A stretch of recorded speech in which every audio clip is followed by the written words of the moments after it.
नमस्कार दोस्तों। आज हम तीसरा अध्याय शुरू करने जा रहे हैं। सबसे मुश्किल काम सबसे पहले का। हर चीज़ पर 80-20 का नियम लागू करें। हमारे पास हमेशा पर्याप्त समय रहता है, बशर्ते हम उसका सही इस्तेमाल करें। 80-20 का नियम समय और जीवन प्रबंधन के लिए एक बड़ा ही सहायक विचार है। इसे पेरेटो सिद्धांत भी कहा जाता है, क्योंकि इतावली अर्थशास्त्री विल्फ्रेडो पेरेटो ने ही सबसे पहले 1895 में इसके बारे में लिखा था। पेरेटो ने गौर किया था कि उसके समाज में लोग स्वाभाविक रूप से दो घड़ों में विभाजित हैं। एक घड़ा था महत्वपूर्ण अल्पमत, वाइटल फ्यू, जैसे जो पैसे और प्रभाव के संदर्भ में शीर्षस्थ 20% में आते थे। दूसरा था तुच्छ बहुमत, ट्राइबल मैनी, जो निचले 80% में आते थे। बाद में उन्हें पता चला कि यही सिद्धांत लगभग सारी आर्थिक गतिविधियों की बुनियाद भी है। मिसाल के तौर पर यह सिद्धांत कहता है कि आपकी 20% गतिविधियां 80% परिणाम देंगी। आपके 20% ग्राहक 80% बिक्री करवाएंगे। आपके 20% प्रोडक्ट्स 80% मुनाफा दिलाएंगे। आपके 20% काम 80% मूल्य बढ़ाएंगे, आदि। इसका मतलब ये है कि अगर आपकी सूची में कुल 10 काम है तो उनमें से 2 काम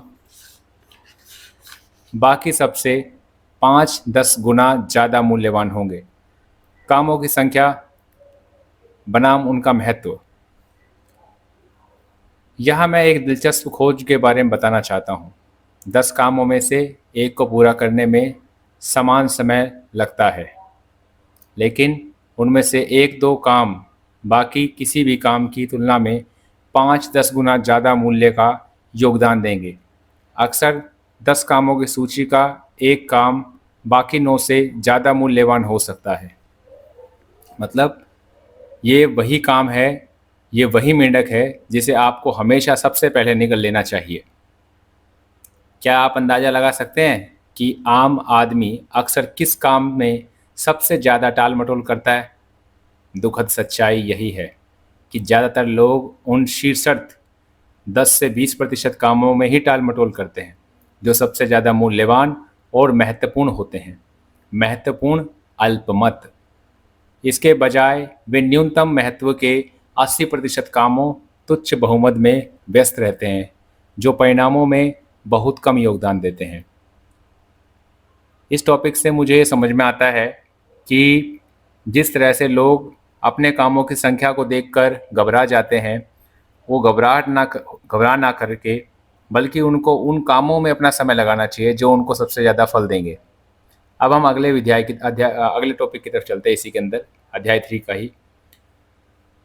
उपलब्धियों पर नहीं, गतिविधियों पर ध्यान केंद्रित करें। आप ऐसे लोगों को अक्सर देखते हैं जो दिन भर व्यस्त नजर आते हैं, लेकिन इसके बावजूद बहुत कम हासिल कर पाते हैं। कारण स्पष्ट है, वे लोग काम करने में व्यस्त रहते हैं जिनका मूल्य कम होता है। ऐसे काम में व्यस्त रहते हैं वो। इस दौरान वे उन 1-2 कामों में टाल मटोल करते हैं जिन्हें अगर जल्द से जल्द और अच्छी तरह पूरा कर लिया जाए तो इससे उनकी कंपनियां और करियर में सच्चा फ़र्क पड़ सकता है। दिन के सबसे मूल्यवान काम अक्सर सबसे मुश्किल और जटिल काम होते हैं, लेकिन इन्हें कुशलता से पूरा करने के पुरस्कार और फ़ायदे भी ज़बरदस्त होते हैं। इसलिए आपको यह संकल्प लेना चाहिए कि निचले 80% काम तब तक नहीं करेंगे जब तक कि शीर्षस्थ 20% काम बचे हो। काम शुरू करने से पहले हमेशा खुद से पूछें, यह मेरे सबसे ऊपरी 20% कामों में आता है, सबसे महत्वपूर्ण 20 कामों में आता है, 20% कामों में आता है, या फिर निचले 80% में आता है। नियम है, छोटे कामों को सबसे पहले निपटाने के प्रलोभन से बचें। याद रखें, आप बार बार जो भी करने का विकल्प चुनते हैं वह अंत में एक आदत बन जाती है जिसे छोड़ना मुश्किल होता है। अगर आप अपना दिन महत्वहीन कामों से शुरू करने का विकल्प चुनते हैं तो जल्दी ही आपको हमेशा महत्वहीन कामों से दिन शुरू करने की आदत पड़ जाएगी। यह ऐसी आदत नहीं है जिसे डालना या कायम रखना चाहिए। किसी महत्वपूर्ण काम को शुरू करना उसका सबसे महत्वपूर्ण हिस्सा होता है। एक बार जब आप कोई सचमुच मूल्यवान काम शुरू कर देते हैं तो वास्तव में आपको आगे काम करते रहने की प्रेरणा मिलेगी। आपके दिमाग का एक हिस्सा उन महत्वपूर्ण कामों में व्यस्त रहना चाहता है जिनसे सचमुच फ़र्क पड़ता है। अपने दिमाग के इस हिस्से को लगातार पोषण देते रहें। खुद को कैसे प्रेरित करें? खुद को प्रेरित करें। किसी महत्वपूर्ण काम को शुरू करने और पूरा करने के बारे में सोचने भर से ही आप प्रेरित हो जाते हैं। इससे आपको टाल मटोल छोड़ने में मदद मिलती है। सच तो यह है कि किसी महत्वपूर्ण काम को पूरा करने के लिए भी अक्सर उतने ही समय की ज़रूरत होती है जितने कि महत्वहीन काम को करने के लिए। फ़र्क यह है कि महत्वपूर्ण काम पूरा करने के बाद आपको गर्व और संतुष्टि का ज़बरदस्त एहसास होता है।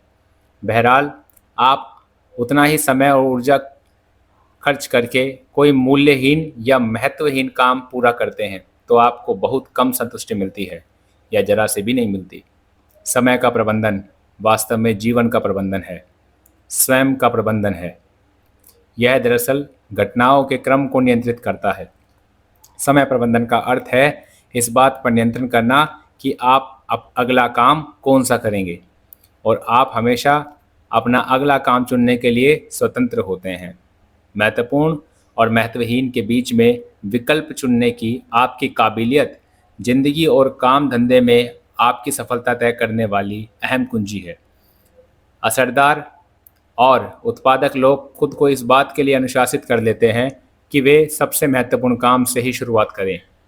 वे उस मेंढक को निगलने के लिए खुद को मजबूर करते हैं, चाहे वह जो भी हो। नतीजा यह होता है कि वे आम आदमी से कहीं ज़्यादा हासिल करते हैं और ज़्यादा खुश भी रहते हैं। काम करने का ये तरीका आपको भी अपनाना चाहिए। अपनी सुबह एक मेंढक निगल लें।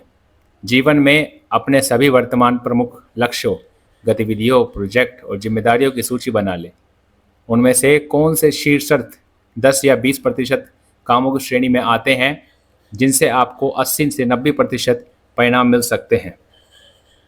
दूसरा, आज ही संकल्प करें कि आप कम महत्व की गतिविधियों में कम समय देंगे और अपना ज़्यादातर समय उन चुनिंदा कामों में ही लगाएंगे जिनसे आपकी ज़िंदगी और करियर में सचमुच फ़र्क पड़ता है।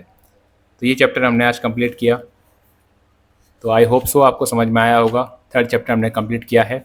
अब हम मिलेंगे हमारी नेक्स्ट ऑडियो बुक में। जय हिंद, वंदे मातरम, जय भारत, भारत माता की जय।